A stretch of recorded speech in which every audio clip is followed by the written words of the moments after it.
Ang tagal nila. Nakatulog na ako't lahat. Nagising na ako. Ako na lang magdadrive. Kung marunong lang ako mag-drive, gusto ko matutong mag-drive. Pero gusto ko matutong mag-drive. Malay mo, magkasasakyan ako, di ba? Malay natin. Ang hirap nang naghihintay. Kaya kayo dyan, huwag kayo mapaghintay. Huwag niyong hayaang hinihintay kayo kasi mahirap maghintay, no? Huwag niyong paasahin. Ay, paasahin. Alam niyo, nagsuka ako nung nakaraan, tapos yung mata ko, ang lalim-lalim na.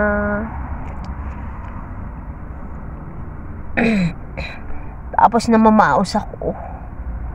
Kawawa naman ako. Walang nagkaalaga.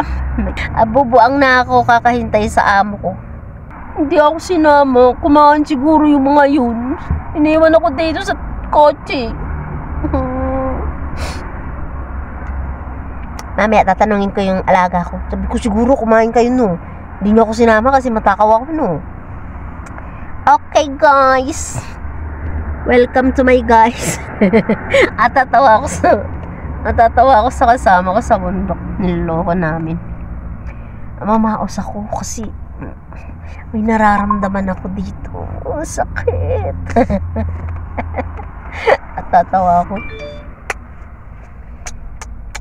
Alaga ko. Ito pala tungkod ng alaga ko kasi napilayan siya. Nahulog siya sa hagdan, natapilok siya. Tapos hindi niya ininda kasi takot siya. Naglalaro kasi siya ng football. Kasi pag sinabi niya sa tatay niya, hindi na siya paglalaro ng football. Ngayon, may nasira palang buto, lumihis. Kaya yun, kailangan ng isang buwan na isang buwan na pagalingan. Ang hirap kaya magsaklay. Nabubuang na ako dito sa loob ng kotse. Nasaan na ba kayo? Nanggigigil na ako. Okay guys, bye bye.